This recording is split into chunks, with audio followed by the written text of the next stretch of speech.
आज आपण 12वी अर्थशास्त्राचा पहिल्या प्रकरणाचा स्वाध्याय सोडवण्याचा प्रयत्न करणार आहोत. यामध्ये सुरुवातीला पहिला प्रश्न आहे, योग्य पर्याय निवडा. तुम्हाला प्रश्नपत्रिकेमध्ये अशाच पद्धतीचे प्रश्न विचारले जाणार आहेत. याकडे लक्ष द्या. सुरुवातीला पहिला, अर्थशास्त्राची शाखा जी संसाधन वाटपाशी संबंधित आहे. आणि सूक्ष्म अर्थशास्त्र, स्थूल अर्थशास्त्र, अर्थमिती आणि यापैकी काहीही नाही. आणि खाली पर्याय दिलेले आहेत, ब क. दुसरा पर्याय आहे आणि ब. तिसरा पर्याय आहे फक्त आणि चौथा पर्याय आहे वरीलपैकी नाही. स्पर्धा परीक्षांमध्ये सुद्धा अशा पद्धतीचे प्रश्न विचारले जाणार आहेत. त्यामुळं आपण तयारी या ठिकाणाहून करू शकतो. या ठिकाणचं उत्तर आहे फक्त फक्त उत्तर काय आहे? सूक्ष्म अर्थशास्त्र. अर्थशास्त्राची ही जी शाखा आहे जी संसाधन वाटपाशी संबंधित आहे ती याच ठिकाणचं उत्तर आहे, फक्त त्यानंतर नंबर 2, सूक्ष्म अर्थशास्त्रातील संकल्पना. पहिला आहे राष्ट्रीय उत्पन्न, ब आहे सामान्य किंमत पातळी, क आहे घटक किंमत आणि आहे उत्पादन किंमत. सूक्ष्म अर्थशास्त्रातील या संकल्पना आहेत. यातलं करेक्ट उत्तर आहे क आणि घटक किंमत आणि उत्पादन किंमत. क आणि हा पर्याय या ठिकाणी योग्य आहे. आपण अभ्यास करत असताना सूक्ष्म अर्थशास्त्रातील अभ्यासविषय कोणते आहेत यावेळेस ह्या गोष्टींचा उल्लेख आपण केला होता. वेगवेगळ्या घटकाच्या किमती कशा निश्चित होतात आणि उत्पादन घटकाच्या किमती कशा निश्चित होतात या पद्धतीचं वर्णन आपण त्या ठिकाणी केलेलं आहे. राष्ट्रीय उत्पन्न आणि सामान्य किंमत पातळी हा स्थूल अर्थशास्त्राचा अभ्यास विषय आहे. त्यामुळे तो विषय आपण त्या ठिकाणी अभ्यासणार आहोत. त्यानंतर तिसरं, सूक्ष्म अर्थशास्त्रीय विश्लेषणात वापरली जाणारी पद्धत. राशी पद्धत, ब समग्र पद्धत, विभाजन पद्धत आणि सर्वसमावेशक पद्धत. असे वेगवेगळ्या प्रकारचे पर्याय आहेत. खाली पर्याय बघा, क आणि ब, क आणि फक्त क, फक्त यातील फक्त क हे उत्तर बरोबर आहे. फक्त क काय आहे? विभाजन पद्धत. या विभाजन पद्धतीचाच विश्लेषणामध्ये, सूक्ष्म अर्थशास्त्राच्या विश्लेषणामध्ये ही पद्धत वापरली जाते. विभाजन, वेगवेगळ्या गोष्टीचं लहान लहान घटकामध्ये विभाजन करून त्याचं विश्लेषण करणं हे सूक्ष्म अर्थशास्त्राच्या अभ्यास पद्धतीचं भाग आहे. त्यामुळं या ठिकाणचं उत्तर आहे विभाजन पद्धत. पर्याय काय? फक्त क. त्यानंतर चौथं, स्थूल अर्थशास्त्रात खालील संकल्पनांचा अभ्यास करते. स्थूल अर्थशास्त्र खालील संकल्पनांचा अभ्यास करते. आपल्याला माहिती आहे सूक्ष्म अर्थशास्त्रात लहान लहान घटकाचा अभ्यास होतो आणि स्थूल अर्थशास्त्रामध्ये मोठ्या मोठ्या घटकांचा अभ्यास होतो, समुच्चयाचा अभ्यास होतो, एकूणाचा अभ्यास होतो. या ठिकाणी विचारलेला आहे स्थूल अर्थशास्त्रामध्ये खालील संकल्पनांचा अभ्यास होतो. संपूर्ण अर्थव्यवस्था, ब आर्थिक विकास, क एकूण पुरवठा आणि उत्पादन किंमत. यातलं करेक्ट उत्तर आहे ब आणि क. आहे संपूर्ण अर्थव्यवस्थेचा अभ्यास होतो स्थूल अर्थशास्त्रामध्ये, ब आर्थिक विकासाचा अभ्यास होतो आणि एकूण पुरवठ्याचा अभ्यास होतो. उत्पादन किंमत ही सूक्ष्म अर्थशास्त्राचा अभ्यास विषय असल्यामुळं या संकल्पनेचा अभ्यास होत नाही. तर उत्तर काय आहे? ब आणि क हे उत्तर बरोबर आहे. त्याला आपल्याला राईट करायचं आहे, ब आणि क.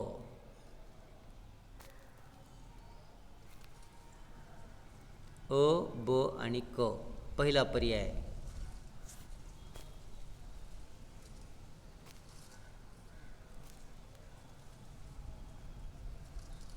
अ, ब आणि क हे या ठिकाणी लक्ष द्या. अर्थशास्त्रामध्ये दुसरा प्रश्न आहे, सहसंबंध स्पष्ट करा. एक बाजू दिलेली असेल, त्याच्या संबंधित दुसरी बाजू, तिसरी बाजू तुम्हाला विचारलेली असणार आहे. सहसंबंध, कशाचा कशाशी सहसंबंध आहे त्याविषयीची माहिती या ठिकाणी आपल्याला लिहायची आहे. त्यामध्ये पहिला प्रश्न आहे सूक्ष्म अर्थशास्त्र आणि समोर दिले विभाजन पद्धत. सूक्ष्म अर्थशास्त्रामध्ये अभ्यासाची पद्धती जी कोणती आहे, विभाजन पद्धत. छोट्या छोट्या घटकामध्ये विभाजन करून आपण अभ्यास करतो. तर स्थूल अर्थशास्त्रामध्ये कोणती अभ्यास पद्धती असणार आहे, तर स्थूल अर्थशास्त्रामध्ये राशी पद्धत असणार आहे.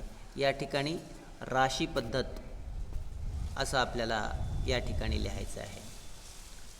दुसरा प्रश्न, सूक्ष्म अर्थशास्त्रामध्ये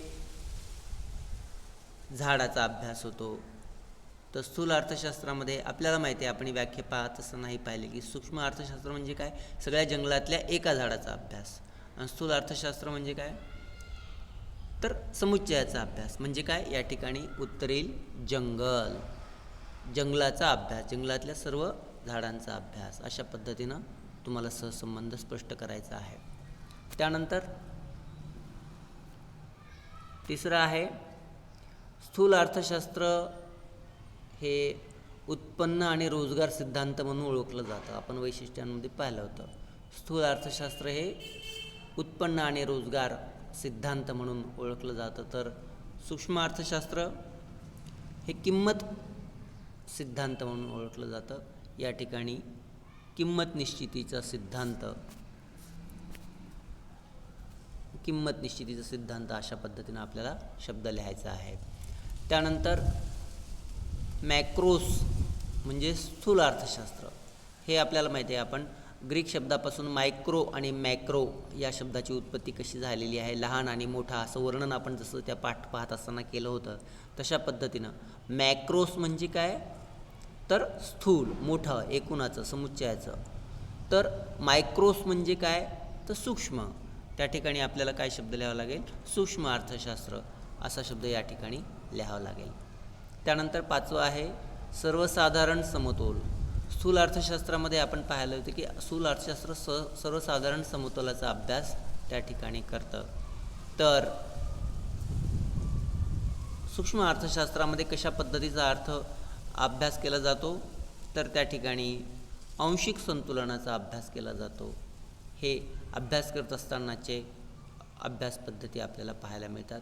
या ठिकाणी आपल्याला शब्द लिहायचा आहे, आंशिक संतुलनाचा अभ्यास या ठिकाणी होतो. हे सर्व वहीमध्ये लिहून काढायचं आणि ज्या ठिकाणी अंडरलाईन करायची आहे त्या ब्रॅकेटच्या ठिकाणी अंडरलाईन करून तुम्ही तुमचं उत्तर पूर्ण करू शकता. प्रश्न तिसरा, खालील उदाहरणाच्या आधारे संकल्पना ओळखायची आणि ती स्पष्ट करायची आहे. हा सुद्धा एक प्रश्न प्रकार आपल्याला अभ्यासायचा आहे. खालील उदाहरणाच्या आधारे संकल्पना ओळखायची आहे. आता यातलं पहिले एक मुद्द्यांचा उल्लेख आपण करूया. पहिला पॉईंटचा, गौरीने एका विशिष्ट उद्योगातील वैयक्तिक उत्पन्नाची माहिती गोळा केली. आता हे काय, वैयक्तिक उत्पन्नाची माहिती गोळा करणं हे कशाचं अभ्यासाचं लक्षण आहे, तर सूक्ष्म अर्थशास्त्राच्या अभ्यासातल्या घटकाचं ते वर्णन आहे. हा विषय कोणता आहे, सूक्ष्म अर्थशास्त्रामधला.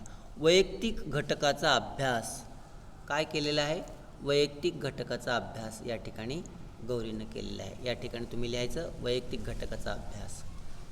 नंबर 2, रमेशने उत्पादनविषयक सर्व निर्णय स्वतः घेण्याचं ठरवलं. उदाहरणार्थ,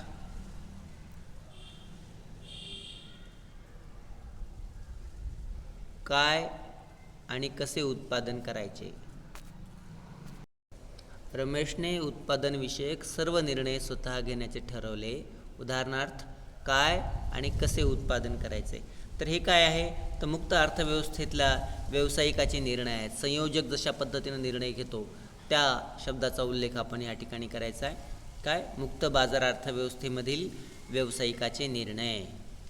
नंबर 3, शबानाने आपल्या कारखान्यातील कामगारांना वेतन आणि बँक कर्जावरील व्याज दिले. शबानाने आपल्या कारखान्यातील कामगारांना वेतन आणि बँक कर्जावरील व्याज दिले. ही संकल्पना काय सांगते की शबाना ही एक संयोजक आहे आणि मग संयोजकाचं काम काय असतं तर उत्पादन घटकाचे मोबदले देणं आणि त्यांचे मोबदले देऊन आपला व्यवसाय करणं अशा पद्धतीचं कार्य असतं. तर याचा उत्तर असं येईल की उत्पादन घटकाचे मोबदले देणे अशा पद्धतीची ही संकल्पना या ठिकाणी आपल्याला पाहायला मिळते. हे तुम्ही शब्दामध्ये पूर्ण करायचं आणि फेरवहीमध्ये लिहायचं. असं प्रकारे हा स्वाध्याय तुम्ही पूर्ण करायचा आहे. प्रश्न क्रमांक 4. खालील प्रश्नाची उत्तरे लिहा. सूक्ष्म अर्थशास्त्राची वैशिष्ट्ये. आपण अभ्यास करत असताना, पाठाचा अभ्यास करत असताना याचा उल्लेख केलेला आहे. पहा, सूक्ष्म अर्थशास्त्राची वैशिष्ट्ये कशी आहेत ते मुद्देसूद प्रमाणामध्ये लिहायचं. नंबर 1, त्या ठिकाणी वैयक्तिक घटकांचा अभ्यास केला जातो. नंबर 2, सूक्ष्म अर्थशास्त्राला किंमत सिद्धांत म्हणून ओळखलं जातं. नंबर 3, आंशिक समतोलाचा अभ्यास या ठिकाणी केला जातो. नंबर 4, विशिष्ट गृहीतकांचा आधार घेऊन अभ्यास विश्लेषण केलं जातं. नंबर 4, विशिष्ट गृहीतकांचा आधारित आपल्याला अभ्यास करायचा असतो. नंबर 5, विभाजन पद्धतीचा वापर करून आपण अभ्यास करतो. नंबर 6, सीमांत तत्वाचा वापर करून आपण विश्लेषण करतो. त्यानंतर मर्यादित व्याप्ती. सूक्ष्म अर्थशास्त्राची व्याप्ती ही मर्यादित आहे. ह्या सगळ्या पॉईंटचं विश्लेषण आपण या ठिकाणी करणार आहोत. नंबर 1, वैयक्तिक घटक म्हणजे काय? एका व्यक्तीचं कुटुंब, एका कुटुंबाचा अभ्यास, एका व्यक्तीचं उत्पन्न, एका व्यक्तीची बचत, एका व्यक्तीची मागणी, अशा छोट्या छोट्या लहान लहान आर्थिक वैयक्तिक घटकांचा अभ्यास या सूक्ष्म अर्थशास्त्रामध्ये केला जातो. नंबर 2, किंमत सिद्धांत. सूक्ष्म अर्थशास्त्रामध्ये वस्तू आणि सेवांच्या किमती निश्चित कशा होतात, उत्पादन घटकाच्या किमती कशा निश्चित होतात, ह्याचा अभ्यास केला जात असल्यामुळं सूक्ष्म अर्थशास्त्राला किंमत सिद्धांत म्हणून ओळखलं जातं. त्यानंतर सूक्ष्म अर्थशास्त्रामध्ये आंशिक समतोलाचा अभ्यास केला जातो. म्हणजे बाकीचे घटक स्थिर ठेवून एखाद्या घटकाचा दुसऱ्या घटकावरती कशा रीतीनं परिणाम होतो. आंशिक समतोल ही विश्लेषणाची एक पद्धत आहे. या पद्धतीमध्ये वैयक्तिक घटकाला इतर आर्थिक घटकापासून बाजूला काढून त्याच्या समतोलाचा स्वतंत्रपणे अभ्यास कसा होतो याचं वर्णन आंशिक समतोलामध्ये केलं जातं. हे सुद्धा सूक्ष्म अर्थशास्त्राचं एक वैशिष्ट्य आहे. त्यानंतर सूक्ष्म अर्थशास्त्रामधलं आणखीन एक वैशिष्ट्य की सूक्ष्म अर्थशास्त्राचं विश्लेषण करत असताना गृहीतकांचा आधार घेतला जातो. इतर परिस्थिती कायम असताना या गोष्टीचा उल्लेख आपण वारंवार करतो. इतर परिस्थितीमध्ये कोणत्या कोणत्या परिस्थिती आहेत की त्यावेळेसची मग किंमत पातळीची असेल किंवा वेगवेगळ्या प्रकारची सरकारच्या धोरणाची असेल, हे सर्व परिस्थिती स्थिर राहते असं आपण गृहीत धरतो आणि आपण विश्लेषणाला सुरुवात करतो. त्यामुळं गृहीतकांचा आधार घेतल्याशिवाय आपण विश्लेषण करू शकत नाही. त्यामुळे सूक्ष्मलक्षी अर्थशास्त्राचं हे देखील एक वैशिष्ट्य आहे की विशिष्ट गृहीतकांचा आधार घेऊन आपण विश्लेषण करतो. त्यानंतर पुढचं वैशिष्ट्य आहे विभाजन पद्धतीचा वापर. विभाजन म्हणजे अर्थव्यवस्थेतल्या घटकांचा लहान लहान घटकांमध्ये आपण विभाजन करतो आणि नंतर स्वतंत्रपणे त्याचा तपशीलवार अभ्यास करतो. अशा रीतीनं विभाजन पद्धतीचा वापर करून आपण विश्लेषण करतो. हे सुद्धा एक महत्त्वाचं वैशिष्ट्य आहे. त्यानंतर सूक्ष्म अर्थशास्त्राची व्याप्ती ही मर्यादित आहे. सूक्ष्म अर्थशास्त्र लहान लहान घटकांचा अभ्यास करत असल्यामुळं त्याची व्याप्ती मर्यादित आहे. एका व्यक्तीचं उत्पन्न, एखाद्या उत्पादकाचा पुरवठा, एखाद्या व्यक्तीची बचत, अशा छोट्या छोट्या घटकांचा अभ्यास करत असल्यामुळं त्याची व्याप्ती ही छोटी आहे. तेजी मंदी, व्यवहार तोल, राष्ट्रीय उत्पन्न, बेरोजगारी, लोकसंख्या यासारख्या मोठ्या मोठ्या घटकांचा अभ्यास सूक्ष्म अर्थशास्त्रामध्ये होत नाही, तर तो स्थूल अर्थशास्त्रामध्ये होतो. त्यामुळं सूक्ष्म अर्थशास्त्राची व्याप्ती ही मर्यादित आहे, छोटी आहे असं आपण पाहू शकतो. हे सगळे वैशिष्ट्ये तुम्ही एकाखाली एक वहीमध्ये लिहून घ्या. हा व्हिडिओ पॉज करत करत तुम्ही या संपूर्ण गोष्टीचं वर्णन करा आणि ते फेरवहीमध्ये तुम्ही लिहून काढायचं आहे. अशा पद्धतीनं सूक्ष्मलक्षी अर्थशास्त्राची ही सगळी वैशिष्ट्ये आहेत. त्यानंतर प्रश्न दुसरा, स्थूल अर्थशास्त्राचं महत्त्व स्पष्ट करा. स्थूल अर्थशास्त्राचं महत्त्व.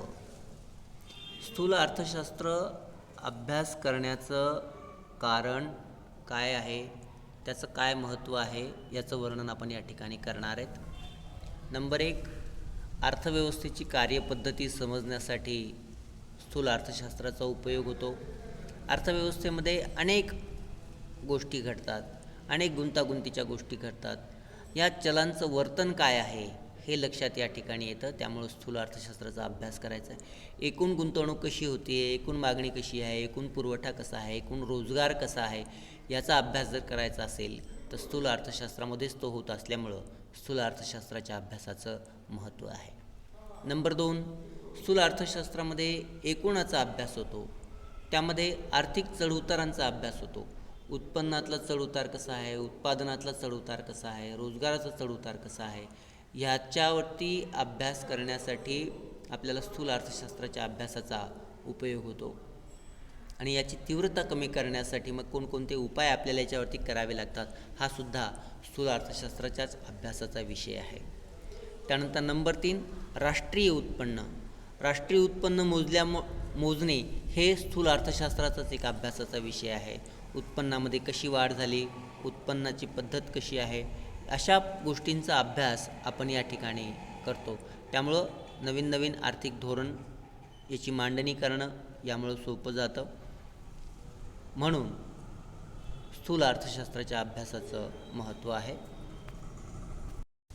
स्थूल अर्थशास्त्राचा आणखीन एक अभ्यासाचं महत्त्व म्हणजे देशाचा आर्थिक विकास कसा झालेला आहे, दारिद्र्य, उत्पन्न, रोजगार याची स्थिती काय आहे, याच्याही गोष्टी समजण्यासाठी आपल्याला उपयोग होत असल्यामुळं स्थूल अर्थशास्त्राचं महत्त्व आहे.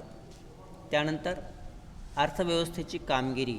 अर्थव्यवस्थेची कामगिरी कशी आहे याचा अभ्यास स्थूल अर्थशास्त्रामध्येच होत असल्यामुळं राष्ट्रीय उत्पन्न मोजणी, त्याची आकडेवारी हा सगळा अभ्यास विषय स्थूल अर्थशास्त्राचा असल्यामुळं राष्ट्रीय उत्पन्नामध्ये कशा पद्धतीनं बदल होत आहेत याचं मापन स्थूल अर्थशास्त्रामध्ये केलं जातं.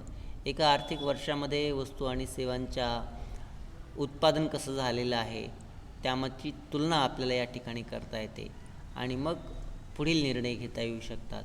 अशा पद्धतीनं स्थूल अर्थशास्त्रामध्ये या गोष्टींचा अभ्यास केला जातो. त्याचबरोबर स्थूल अर्थशास्त्रामध्ये आर्थिक चलांचा देखील अभ्यास होतो. वेगवेगळे आर्थिक चल आहेत, त्याचा परिणाम काय झालेला आहे, एकूण उत्पन्नाचा परिणाम काय झाला आहे, एकूण उत्पन्न काय आहे, त्याचा परिणाम उत्पादनावरती, रोजगारावरती कसं झालेला आहे, सामान्य किंमत पातळीवरती कसं झालेला आहे, ह्या परस्पर संबंध कशा पद्धतीनं निर्माण झालेला आहे याचा अभ्यास स्थूल अर्थशास्त्रात होत असल्यामुळं स्थूल आर्थिक चलांचा अभ्यास स्थूल अर्थशास्त्रात होतो आणि पुढील निर्णय घ्यायला सोपं जातं. म्हणून स्थूल अर्थशास्त्राच्या अभ्यासाचं महत्त्व आहे. त्यानंतर सामान्य रोजगाराची पातळी काय आहे याचं विश्लेषण हा सुद्धा अभ्यास विषय असाच भाग असल्यामुळं याचाही अभ्यास स्थूल अर्थशास्त्रात केला जातो. आणि ही रोजगाराची पातळी कशी आहे, कमी आहे तर का आहे, उत्पादनाचं देखील विश्लेषण याच भागामध्ये होत असल्यामुळं या सगळ्या गोष्टीचा अभ्यास स्थूल अर्थशास्त्रात होत असल्यामुळं पुढचं नियोजन करायला सोपं जातं. म्हणून स्थूल अर्थशास्त्राच्या अभ्यासाचं महत्त्व आहे. यानंतर स्थूल अर्थशास्त्राची व्याप्ती या प्रश्नाचा अभ्यास आपण करणार आहोत. स्थूल अर्थशास्त्राची व्याप्ती ही खूप मोठी आहे. स्थूल अर्थशास्त्रामध्ये एकूणाचा अभ्यास होतो, समुच्चयाचा अभ्यास होतो, रोजगाराचा अभ्यास होतो, एकूण बचत, एकूण गुंतवणूक, एकूण राष्ट्रीय उत्पन्न अशा सगळ्या मोठ्या मोठ्या गोष्टींचा अभ्यास होत असल्यामुळं स्थूल अर्थशास्त्राची व्याप्ती ही फार मोठी आहे. एकेका मुद्द्याचा उल्लेख आपण या ठिकाणी करणार आहोत. स्थूल अर्थशास्त्राच्या व्याप्तीमध्ये उत्पन्न आणि रोजगार सिद्धांत म्हणून देखील स्थूल अर्थशास्त्राला ओळखलं जातं. देशाचं राष्ट्रीय उत्पन्न कसं आहे, देशाच्या रोजगाराची स्थिती कशी आहे, बेरोजगाराची पातळी कशी आहे, त्यातल्या चढउताराची स्थिती कशी आहे, या सगळ्याचा अभ्यास स्थूल अर्थशास्त्रामध्ये केला जातो. आणि याच्यामध्ये जिथे प्रश्न असतील त्याच्यावरती उपाय सुचवण्याचं कार्य देखील स्थूल अर्थशास्त्र करत असल्यामुळं स्थूल अर्थशास्त्राच्या अभ्यासाची व्याप्ती ही खूप मोठी आहे. नंबर 2, स्थूल अर्थशास्त्रामध्ये सर्वसाधारण किंमत पातळीचा अभ्यास केला जातो. सर्वसाधारण किंमत सिद्धांत म्हणून देखील ओळखलं जातं. अर्थव्यवस्थेमध्ये चढ उतार येत असतात. त्याची काय कारणं आहेत? तेजी आली तर तेजीची कारणं काय? मंदी असेल तर मंदीची कारणं काय? आणि यातून निर्माण होणाऱ्या बदलाचं विश्लेषण हे स्थूल अर्थशास्त्रामध्ये केलं जातं. आणि यावरती उपाययोजना कशी करायची याचा सुद्धा अभ्यास स्थूल अर्थशास्त्रामध्ये होत असल्यामुळं स्थूल अर्थशास्त्राच्या अभ्यासाची व्याप्ती ही फार मोठी आहे. त्याचबरोबर स्थूल अर्थशास्त्रामध्ये आर्थिक वृद्धी आणि आर्थिक विकास कशा पद्धतीनं झालेला आहे, आर्थिक विकासाच्या संबंधीचे सिद्धांत याचा देखील अभ्यास स्थूल अर्थशास्त्रामध्ये होत असल्यामुळं एखाद्या अल्पविकसित राष्ट्राचा वृद्धी आणि विकासामध्ये कोणत्या अडचणी आहेत, तिथलं दारिद्र्य, तिथली कार्यपद्धती याचा देखील अभ्यास स्थूल अर्थशास्त्रामध्ये केला जातो. आणि आर्थिक वृद्धी आणि आर्थिक विकासाचा वेग वाढवण्यासाठी काय काय केलं पाहिजे याचा देखील अभ्यास केला जातो. त्यानंतर स्थूल अर्थशास्त्रामध्ये विभाजनाचा समग्रलक्षी सिद्धांत याचा देखील अभ्यास केला जातो. स्थूल अर्थशास्त्रामधले जे सिद्धांत आहेत, जो अभ्यास विषय आहे तो एकूणाचा असतो, समुच्चयाचा असतो. एकूण राष्ट्रीय उत्पन्न, त्याच्यातील खंडाचा वाटा, वेतनाचा वाटा, व्याजाचा वाटा, नफा ह्यांच्याशी सापेक्ष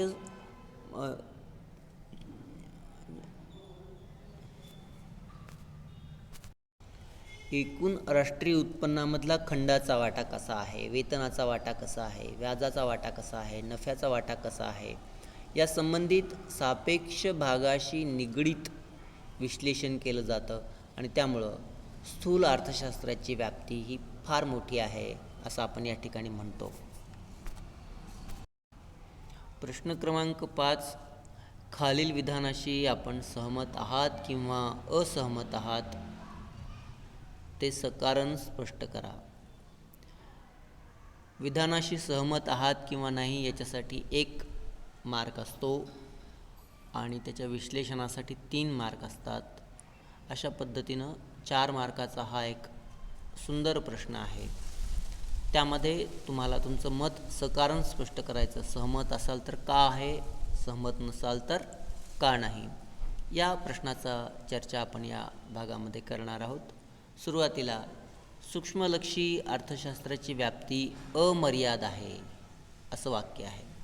सुरुवातीला वाक्य लिहायचं आणि खाली विश्लेषण करायला सुरुवात करायची की या विधानाशी मी सहमत नाही, कारण सूक्ष्म अर्थशास्त्राची व्याप्ती ही मर्यादित आहे. आता ती कशी मर्यादित आहे ते कारण खाली पद्धतीनं आपण सांगू शकतो.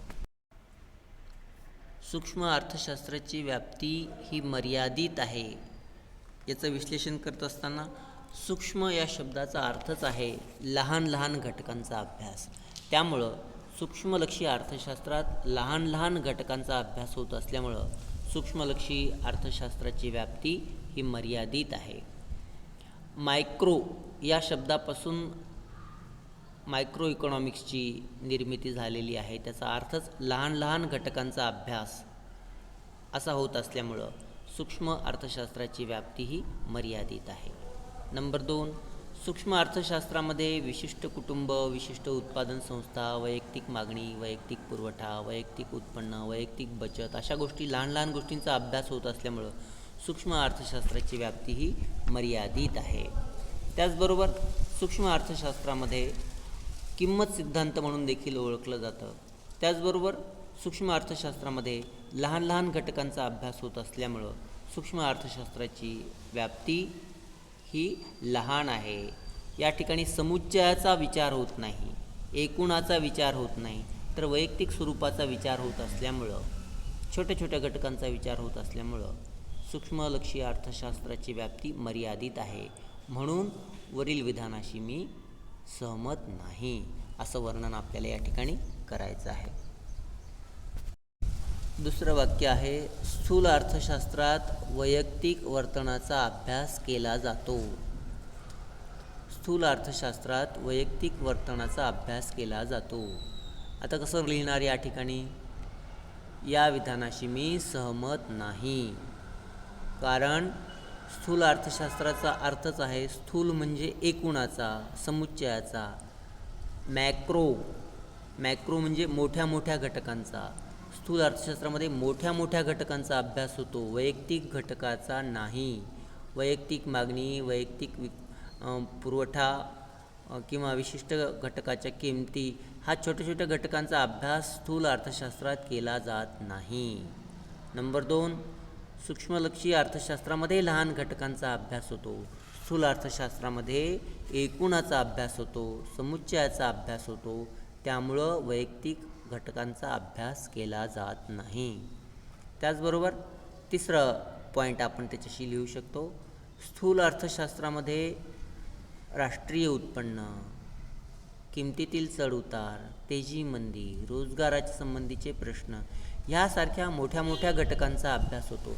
त्यामुळं वैयक्तिक वर्तनाचा अभ्यास स्थूल अर्थशास्त्रामध्ये केला जात नाही. म्हणून मी वरील विधानाशी सहमत नाही. अशा पद्धतीने लिहून तुम्हाला उत्तर पूर्ण करायचं आहे. पुढचं विधान आहे, स्थूल अर्थशास्त्र हे सूक्ष्म अर्थशास्त्रापेक्षा वेगळे आहे. या प्रश्नाचं उत्तर कसं लिहिणार? तर या विधानाशी मी सहमत आहे. कारण काय? तर स्थूल अर्थशास्त्र आणि सूक्ष्म अर्थशास्त्र हे वेगवेगळे आहेत. दोघांचा अभ्यास विषय वेगवेगळा आहे. स्थूल अर्थशास्त्रामध्ये एकूणाचा अभ्यास केला जातो, तर सूक्ष्म अर्थशास्त्रामध्ये विशिष्ट घटकांचा अभ्यास केला जातो, लहान लहान घटकाचा अभ्यास केला जातो. नंबर 2, स्थूल अर्थशास्त्रामध्ये समग्राचा अभ्यास केला जातो. समग्र मागणी, समग्र पुरवठा, राष्ट्रीय उत्पन्न, सर्वसाधारण किंमत पातळी. तर सूक्ष्म अर्थशास्त्रामध्ये एका व्यक्तीची मागणी, एका व्यक्तीचा पुरवठा, विशिष्ट उत्पादन घटकाचा, विशिष्ट अशा उत्पादन संस्थांचा अभ्यास, अशा छोट्या छोट्या घटकांचा अभ्यास केला जात असल्यामुळं दोन्हीचेही अभ्यास विषय वेगवेगळे आहेत.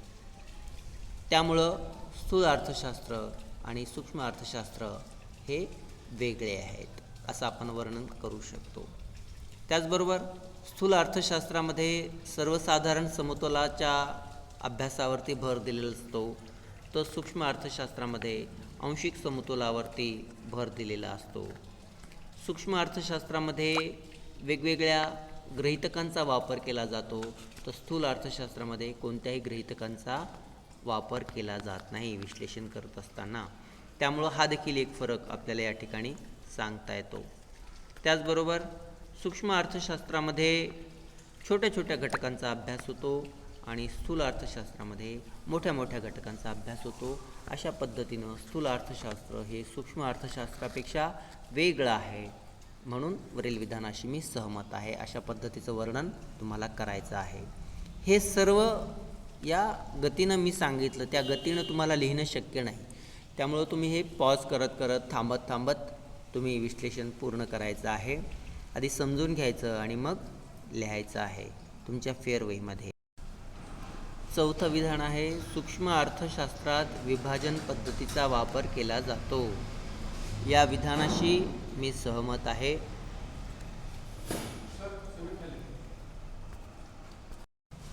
सूक्ष्म अर्थशास्त्रामध्ये विभाजन पद्धतीचा वापर केला जातो. विभाजन करणे म्हणजे छोट्या छोट्या घटकामध्ये आर्थिक घटकांना विभाजित करायचा आणि त्याचा सूक्ष्म पद्धतीनं अभ्यास करायचा. असा अभ्यास सूक्ष्मलक्षी अर्थशास्त्रात होत असल्यामुळं विभाजन पद्धतीचा वापर केला जातो. वैयक्तिक आर्थिक घटकांचा अतिशय बारकाईनं अभ्यास केला जातो. एका व्यक्तीचं उत्पन्न, विशिष्ट उत्पादन संस्थाचा अभ्यास, अशा छोट्या छोट्या घटकांचा अभ्यास केला जातो. विभाजनानंतर प्रत्येक गोष्टीचा तपशीलवार अभ्यास केला जातो, सविस्तर अभ्यास केला जातो. म्हणून सूक्ष्मलक्षी अर्थशास्त्रामध्ये विभाजन पद्धतीचा वापर केला जातो. अशा रीतीनं या प्रश्नाचं उत्तर आपण लिहू शकतो. यानंतर 5वं विधान आहे, सूक्ष्म अर्थशास्त्र हे उत्पन्न सिद्धांत म्हणून ओळखले जाते. या विधानाशी मी सहमत नाही असं वर्णन तुम्हाला करायचं आहे. कारण सूक्ष्मलक्षी अर्थशास्त्र हे उत्पन्न सिद्धांत म्हणून नाही तर किंमत सिद्धांत म्हणून ओळखलं जातं. वेगवेगळ्या घटकाच्या किमती कशा निश्चित होतात याचं वर्णन सूक्ष्म अर्थशास्त्रामध्ये केलं जातं. किंवा भूमी, श्रम, भांडवल, संयोजक हे जे उत्पादनाचे घटक आहेत यांचे किमती कशा निश्चित होतात, खंड, वेतन, व्याज, नफा हे सूक्ष्मलक्षी अर्थशास्त्रामध्ये अभ्यासलं जातं. त्यामुळं सूक्ष्मलक्षी अर्थशास्त्र हे उत्पन्न सिद्धांत म्हणून नाही तर किंमत सिद्धांत म्हणून ओळखलं जातं. हे या ठिकाणी आपण लक्षात घेतलं पाहिजे. म्हणून मी वरील विधानाशी सहमत नाही असं वर्णन तुम्हाला या ठिकाणी करायचं आहे. अशा रीतीनं या पूर्ण स्वाध्यायाचा अभ्यास आपण या ठिकाणी पूर्ण केलेला आहे. तर हे तुम्ही वहीमध्ये लिहून आणायचं आणि मला दाखवायचं.